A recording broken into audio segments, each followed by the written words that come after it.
نحمده ونصلي على رسوله الكريم اما بعد فاعوذ بالله من الشيطان الرجيم بسم الله الرحمن الرحيم رب اشرح لي صدري ويسر لي امري واحلل عقدة من لساني يفقهوا قولي۔ محرم اللہ کا مہینہ ہے، ہجری سال کا پہلا مہینہ، اور یہ حرمت والے مہینوں میں سے سب سے آخری مہینہ ہے، یعنی 3 جو پے در پے مہینے ہیں ان میں سے آخری مہینہ ہے، اور وہ پے در پے مہینے ذوالقعدہ، ذوالحجہ اور محرم ہے، اور رجب الگ سے ہے۔ مہینوں کی گنتی کے بارے میں سورۃ التوبہ میں اللہ سبحانہ وتعالیٰ ارشاد فرماتے ہیں، بے شک مہینوں کی گنتی اللہ کے نزدیک اللہ کی کتاب میں 12 مہینے ہیں، جس دن اس نے آسمان اور زمین کو پیدا کیا، یعنی اس دن سے اللہ نے 12 مہینے بنائے۔ ان میں سے 4 حرمت والے ہیں، اور ان مہینوں میں خاص طور پر اپنی جانوں پر ظلم نہ کرو، اس کا حکم دیا گیا۔ صحیح بخاری میں بھی آتا ہے، ابو بکرہ کی روایت ہے کہ نبی صلی اللہ علیہ وسلم نے فرمایا، زمانہ گھومتا ہوا اپنی اصلی حالت پر آ گیا ہے جس دن اللہ نے آسمانوں اور زمینوں کو پیدا کیا تھا، کیونکہ عربوں نے مہینوں کی گنتی میں بہت کچھ تبدیلیاں کر دی تھی، کبھی کسی سال میں مہینہ بڑھا دیا، کبھی گھٹا دیا، تو وقت اپنی اصل پہ نہیں رہا تھا۔ لیکن جس سال نبی صلی اللہ علیہ وسلم نے حج کیا، اس موقع پر یہ فرمایا کہ یہ حج اپنے اصلی صحیح وقت پر اور صحیح تاریخ کے مطابق ہوا ہے۔ فرمایا، زمانہ گھومتا ہوا اپنی اصلی حالت پر آ گیا ہے جس دن اللہ نے آسمانوں اور زمینوں کو پیدا کیا تھا۔ سال 12 مہینوں کا ہے، جن میں 4 مہینے حرمت والے ہیں، 3 تو مسلسل ہیں، یعنی ذوالقعدہ، ذوالحجہ اور محرم، اور ایک رجب مضر جو جمادہ اور شعبان کے درمیان میں ہے۔ تو یہ 4 مہینے جو ہیں یہ حرمت والے ہیں، اور ان کی حرمت میں سب سے اہم چیز یہ ہے کہ انسان حرام کاموں سے بچے۔ ویسے تو انسان کو پوری زندگی ہی غلط کاموں سے بچنا چاہیے، لیکن اللہ سبحانہ وتعالیٰ نے ہماری یاد دہانی کے لیے، ہمیں شوق دلانے کے لیے بعض مہینوں کو بعض پر فضیلت بخشی ہے، اور پھر ان میں خاص کام کرنے کو کہا ہے، جیسے رمضان میں روزے رکھنے کا حکم ہے، ذوالحجہ میں حج کرنے کا حکم ہے۔ عربوں کے ہاں رجب میں زیادہ تر عمرہ کیا کرتے تھے، لیکن کوئی خاص اس کی ایسی فضیلت تو نہیں ہے۔ محرم کو اللہ کا مہینہ قرار دیا گیا ہے، یہ اس مہینے کے فضائل میں سے ہے۔ نبی صلی اللہ علیہ وسلم نے اس کے بارے میں فرمایا، افضل الصیام بعد رمضان شہر اللہ المحرم۔ یہ صحیح مسلم کی روایت ہے۔ ابو ہریرہ رضی اللہ عنہ کہتے ہیں کہ رسول اللہ صلی اللہ علیہ وسلم نے فرمایا، رمضان کے بعد سب سے افضل روزے اللہ کے مہینے محرم کے ہیں، یعنی اس مہینے میں خاص طور پر روزے رکھنے کا اہتمام کرنا چاہیے، یعنی یہ اس کی خاص عبادت ہے۔ اس مہینے کو شہر اللہ المحرم کہہ کر شرف دیا گیا ہے، یعنی اللہ تعالیٰ نے اس کو اپنی طرف منسوب کیا کہ یہ اللہ کا مہینہ ہے۔ اس سے اس مہینے کے شرف اور فضیلت پر دلیل ملتی ہے۔ اللہ سبحانہ وتعالیٰ اپنی خاص مخلوقات کو اپنی طرف منسوب کرتا ہے، جیسے اللہ سبحانہ وتعالیٰ نے محمد صلی اللہ علیہ وسلم کو، ابراہیم علیہ السلام کو، اسحاق علیہ السلام کو، یعقوب علیہ السلام کو اور دیگر انبیاء کو اپنی عبودیت کی طرف منسوب کیا ہے کہ اللہ کے بندے ہیں، ان کو اپنا بندہ قرار دیا ہے۔ اسی طرح خانہ کعبہ کو اللہ تعالیٰ نے بیت اللہ کہا ہے، اللہ کا گھر۔ اسی طرح قوم سمود کی اونٹنی کو اللہ تعالیٰ نے ناقۃ اللہ کہا، اللہ کی اونٹنی۔ تو جس چیز کو اللہ تعالیٰ اپنی طرف منسوب کرے وہ اس کی خاص عزت اور تشریف کی وجہ سے ہوتا ہے، یعنی اس کی خاص امپورٹنس کی وجہ سے ہوتا ہے۔ اگرچہ حرمت والے مہینے 4 ہیں، لیکن ان 4 میں سے پھر افضل جو ہے وہ محرم ہے۔ حسن بصری رحمۃ اللہ علیہ کہتے ہیں کہ حرمت کے مہینوں میں سے بھی سب سے افضل مہینہ محرم کا ہے۔ اگر دیکھا جائے تو سال کا آغاز اور اختتام دونوں ہی حرمت والے مہینوں سے ہوتے ہیں۔ حسن بصری کہتے ہیں کہ اللہ نے سال کو حرمت والے مہینے سے شروع کیا، یعنی محرم سے شروع کیا، اور سال کا اختتام بھی حرمت والے مہینے کے ساتھ کیا، یعنی ذوالحجہ کے ساتھ۔ اور پھر اللہ کے نزدیک ہجری سال میں رمضان کے بعد محرم سے زیادہ اور کوئی مہینہ عظمت والا نہیں. تو اس سے آپ اندازہ لگا سکتے ہیں کہ اس مہینے کی کتنی فضیلت ہے. اور محرم میں سے بھی پہلے 10 دن زیادہ فضیلت کے ہیں. سلف صالحین 3 اشروں کی تعظیم کیا کرتے تھے. ابو عثمان نہدی رحمہ اللہ کہتے ہیں کہ سلف صالحین 3 اشروں کی تعظیم کرتے تھے: رمضان کے آخری 10 دن، ذوالحجہ کے پہلے 10 دن اور ماہ محرم کے پہلے 10 دن. یعنی یہ 3 جیسے دھاکے جن کو کہتے ہیں، یعنی 10 دن پر مشتمل دن، یہ باقی دنوں کی نسبت زیادہ اہمیت کے حامل ہیں. حرمت والے مہینوں میں خاص طور پر ظلم کی ممانعت ہے. اللہ سبحانہ تعالیٰ نے ان مہینوں میں جان پر ظلم کرنے سے منع کیا. فرمایا فَلَا تَظْلِمُوا فِيهِنَّ أَنفُسَكُمْ. لہذا ان مہینوں میں خاص طور پر اس چیز کا اہتمام کرنا ضروری ہے.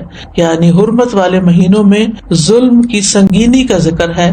یعنی اس میں ظلم کرنا، کسی بھی انسان پر، کسی جاندار پر، کسی بھی چیز پر کسی کا بھی حق نہ دینا، یہ زیادہ بڑا گناہ ہے. یعنی دوسرے مہینوں کی نسبت اگرچہ سارا سال ہی منع ہے، ہر حال میں ظلم سنگین ہوتا ہے، لیکن ان مہینوں میں بطور خاص منع کیا گیا ہے.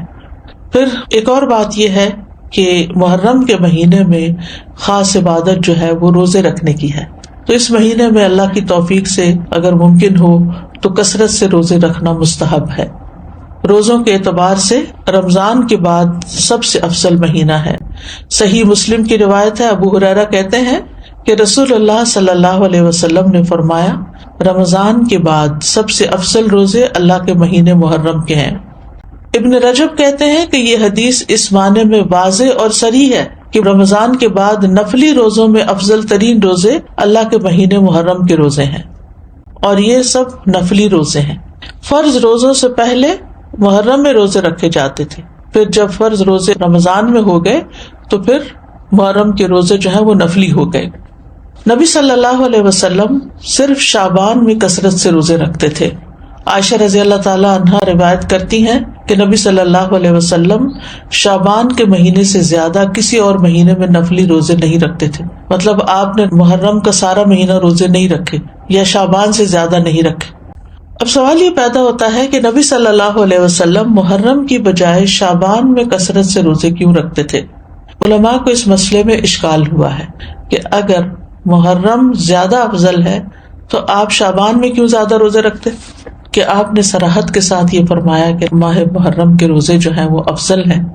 تو اس میں بعض علماء یہ کہتے ہیں کہ شاید آپ کو محرم کی فضیلت کا علم زندگی کے آخری ایام میں ہوا، یعنی شروع سے نہیں یہ بات بتائی گئی. اور یہ بھی ہو سکتا ہے کہ اس مہینے میں آپ کو کئی عذر پیش آ جاتے تھے جس کی وجہ سے آپ یہ روزے نہیں رکھ سکتے تھے، جیسے سفر ہے یا بیماری کا لاحق ہونا ہے. لیکن چونکہ آپ نے فرما دیا ہے کہ یہ افضل ہے تو بہرحال یہ افضل ہے، یعنی اس مہینے میں روزے رکھنا. اور اس مہینے میں سے بھی خاص طور پر 10ویں تاریخ کا روزہ رکھنا. جمہور علماء کے نزدیک عاشورہ محرم کا 10واں دن ہے، اور اس دن روزہ رکھنا جو ہے وہ مستحب ہے. اور عاشورہ ایک اسلامی نام ہے، جاہلیت میں یہ نام معلوم نہیں تھا، کوئی اسے جانتا نہ تھا، یعنی اس وقت 10 محرم کو عاشورہ نہیں کہتے تھے. تو عاشورہ کا روزہ جو ہے یہ مستحب ہے اور اس کی بہت فضیلت ہے. صحیح مسلم میں آتا ہے رسول اللہ صلی اللہ علیہ وسلم نے فرمایا، اور یوم عاشورہ کا روزہ میں امید رکھتا ہوں کہ پچھلے سال کے گناہوں کا کفارہ بن جائے گا، پچھلے سال کے گناہوں کا کفارہ بن جائے گا. ان یکفر السنۃ التی قبلہ. اب یہ گناہوں میں سے کیا مراد ہے؟ اس کے بارے میں آتا ہے کہ عاشورہ کا روزہ تمام صغیرہ گناہوں کا کفارہ بنتا ہے اور کبیرہ گناہوں میں کمی کا باعث بنتا ہے، یعنی اس میں تخفیف ہوتی. کبیرہ گناہوں کا کفارہ نہیں بنتا. مثلا اگر کسی نے کسی کو قتل کر دیا، اللہ نہ کرے، یا اسی طرح کوئی شراب پیتا ہے یا کوئی زنا کرتا ہے یا کوئی اور اس طرح کے بڑے بڑے گناہوں کے کام کرتا ہے اور وہ کہے کہ میں عاشورہ کا روزہ رکھ لوں گا اور میرا سب کچھ معاف ہو جائے گا، تو ایسا نہیں ہے. کبیرہ گناہوں پر حدود بھی ہیں، کبیرہ گناہوں پر بعض اوقات کفارہ بھی ہے، توبہ ہے، یعنی ان کا معاملہ الگ ہے. لیکن چھوٹے چھوٹے گناہ جو انسان سے ہو جاتے ہیں، کوتاہیاں ہو جاتی ہیں، غفلتیں ہو جاتی ہیں، تو ان کا کفارہ جو ہے وہ 10 محرم کے روزے سے ہوتا ہے 1 سال کا. اور اگر کسی کے اعمال نامے میں صغیرہ گناہ نہ ہو، خوش قسمت ہو، تو پھر اس کے اعمال نامے میں اس روزے کے بدلے نیکیاں لکھ لی جاتی ہیں اور اس کے درجات بلند کر دیے جاتے ہیں.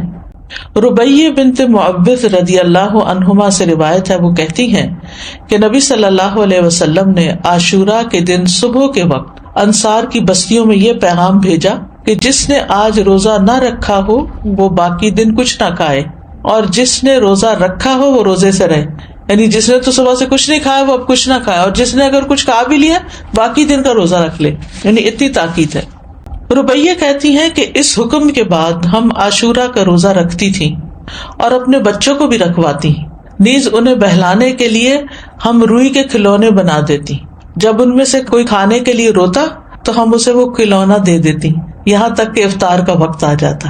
یعنی بہلا پسلا کے بچوں کو بھی روزہ رکھوا دیتی. تو اس سے اندازہ کریں کہ اس روزے کی کتنی اہمیت ہے. پھر اسی طرح اہل کتاب بھی یہ روزہ رکھا کرتے تھے، یعنی جو مدینہ میں یہودی تھے وہ بھی یہ روزہ رکھتے تھے. تو نبی صلی اللہ علیہ وسلم نے ان کی مخالفت کرتے ہوئے 10ویں کے ساتھ 9ویں کے روزے کو بھی مستحب قرار دیا. صحیح مسلم میں ہے، عبداللہ بن عباس کہتے ہیں کہ جب رسول اللہ صلی اللہ علیہ وسلم نے یوم عاشورہ کا روزہ رکھا اور اس دن روزہ رکھنے کا حکم دیا تو صحابہ نے عرض کی، اللہ کے رسول، یہی دن ہے جس کی یہود و نصارہ تعظیم کرتے ہیں، یعنی ان کے نزدیک بھی یہ دن بڑا امپورٹنٹ ہے. اس پر رسول اللہ صلی اللہ علیہ وسلم نے فرمایا، جب آئندہ سال ہوگا تو اگر اللہ نے چاہا ہم 9ویں دن کا بھی روزہ رکھیں گے. اس کے بعد آئندہ سال نہیں آیا کہ رسول اللہ صلی اللہ علیہ وسلم وفات پا گئے. دوسری روایت میں یہ الفاظ ہیں، عبداللہ بن عباس کہتے ہیں کہ رسول اللہ صلی اللہ علیہ وسلم نے فرمایا، اگر میں آئندہ سال تک زندہ رہا تو لازماً 9ویں کا روزہ رکھوں گا.